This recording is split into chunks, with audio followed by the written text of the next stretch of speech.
Oke, lanjut. Ya, nah dengan mengambil 3 suku, awal berdasarkan bentuk baku dari PDB ini, ya, pada PDB orde 1 ini, yaitu mengambil Y aksen XR sama dengan XR, YR, seperti yang sudah di sini, dengan XR plus 1 min XR sama dengan H, maka dengan berbagai pengolahan aljabar dan sebagainya, maka adik-adik akan dapatkan suatu persamaan seperti ini. Nah, adik-adik bisa lihat adik-adik dari persamaan ini kelihatan namanya bukan sama dengan ya. Nah, itu menunjukkan adalah hampirannya, menunjukkan nilai pendekatannya, bukan nilai eksak. Nah, sehingga didapatkan bahwa Y XR plus 1 sama dengan Y XR plus H F XR, YR plus bagian ini. Nah, ini silakan adik-adik cermati, setelah adik-adik turunkan akan mendapatkan persamaan ini. Apakah ini persamaan Eulernya? Apakah ini metode Eulernya? Bentuk umumnya? Nah, sebenarnya adik-adik tinggal mengambil 2 suku, ya, mengambil 2 suku pertama dari bagian persamaan hampiran ini, ya. Nah, yang menyatakan metode Euler itu adalah 2 suku pada bagian ini. Nah, oleh karena itu metode Euler memiliki bentuk umum seperti ini. Nah, silakan adik-adik lihat, inilah bentuk umumnya. Inilah bentuk umum dari persamaan Euler atau bentuk Eulernya, yaitu Y R plus 1 sama dengan YR plus H RR. Untuk R adalah dari 0, 1, 2, 3 sampai M. Oke, seperti itu bentuk umumnya. Sudah paham adik-adik? Ayo coba dipahami lebih baik dan nanti di uraian materi pada bagian modul setelah ini adik-adik bisa perdalam seperti apa. Kenapa bisa dapat ini? Nah, lanjut. Nah, sekarang ada tafsiran geometri adik-adik. Ya, ada tafsiran geometri. Seperti apa tafsiran geometri dari metode Euler ini? Nah, diketahui bahwa fx, y dalam persamaan diferensial itu menyatakan suatu gradien garis singgung kurva di titik x, y. Nah, adik-adik dapat lihat di slide ini, dari titik x0, y0 ditarik garis singgung ke titik x1, y1 dengan gradien fx0, y0. Y1 itu dihitung dengan menggunakan persamaan yang sudah adik-adik pelajari dalam bentuk umum ini, ya. Dan terus berlanjut untuk x1, y1 sehingga didapatkanlah tafsiran geometri seperti di slide ini. Nah, di layar ini silakan. Nah, seperti inilah tafsiran geometri dari bentuk umum metode Euler itu.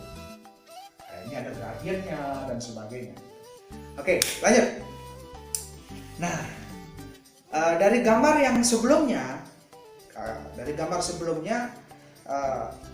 ketika kita melihat XR dan XR plus 1 saja dan diolah sedemikian rupa sehingga mendapatkan bentuk umum dari metode Euler yang sudah dibahas pada sebelumnya. Nah, misalnya ini dengan mulai menurunkan gradien M garis singgung di X, ya seperti turunan rumus ini, ya. Nah, sehingga ketika ada diturunkan dengan menggunakan konsep aljabar, maka akan didapatkan bentuk umum yang tadi. Sehingga tafsiran geometri, visualisasi geometri tadi benar adanya.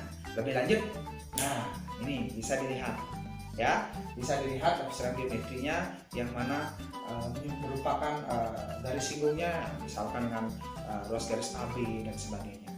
Nah, seperti itu bahwa tafsiran geometri itu dari metode Euler bisa ditunjukkan seperti gambar yang ada di layar. Bagaimana penurunan lebih lanjut? Mau lebih spesifik memahami teks di bawah nanti akan dijelaskan lebih detail dan rinci. Oke, lanjut. Ya, adik-adik, pokok bahasan yang ketiga adik-adik. Tapi adik-adik masih semangat kan ya mengikuti Pak Pasak dalam materi ini. Oke, analisis skala. Adik-adik masih ingat dari awal saya bilang bahwa memang metode Euler ini merupakan metode yang levelnya paling sederhana dari segi penelitian. Nah, walaupun sederhana, adik-adik wajib mengetahui bahwa karena metode Euler ini adalah untuk mendapatkan nilai hampiran dari nilai eksaknya, ya tentu ada galatnya. Nah, pada metode Euler ada dua analisis galat, yaitu, nah lihat di belakang saya, ya. Jadi yang pertama adalah galat pemotongan. Kalau bahasa kerennya adalah truncation error. Yang kedua adalah galat longgokan. Nah, galat longgokan itu disebut dengan cumulative error. Nah, bisa disebut untuk ini ya, untuk galat pemotongan itu bisa juga disebut dengan galat per langkah, adik-adik, atau error per step gitu. Nah, kalau adik-adik lebih rigid nanti membaca teks yang ada di modul ini, adik-adik akan menemukan bagaimana errornya, error dari galat pemotongan dan galat seperti ini. Nah, buat cermati ini kesimpulannya. Oke, nah, dari mana dapatnya bisa dijelaskan nanti di teksnya. Kalau saya jelaskan sekarang banyak membutuhkan waktu. Ya adik-adik ya. Nah, sekarang bagaimana yang terjadi untuk galat longgokan? Nah, untuk galat longgokan itu adalah suatu galat yang terkumpul pada akhir langkah ke I. Nah, itu konsepnya. Nah ini lumayan panjang ini, lumayan panjang. Rumus dari galat longgokan itu atau cumulative errornya. Nah, biasanya disebutkan dengan I total ini, seperti ini.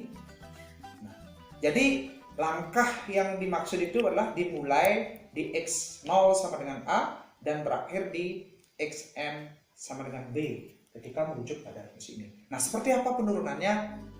Jadi harus lebih mendalam mencermati. Tetapi minimal saya memberikan informasi bahwa metode Euler memiliki analisis galat walaupun pada level metode yang paling sederhana seperti ini. Nah, gimana adik-adik? Mungkin masih bingung ya, tapi minimal saya memberikan informasi untuk memperdalam, baca kembali uraian teks yang ada pada modul itu tadi. Ya, sekarang pokok bahasan pertama bentuk umum sudah. Apalagi tadi? Oke, betul. Nah, tafsiran geometri sudah. Jadi satu, analisis galat juga sudah. Nah, sekarang kita kembali pada masalah kontekstual yang ada di bawah.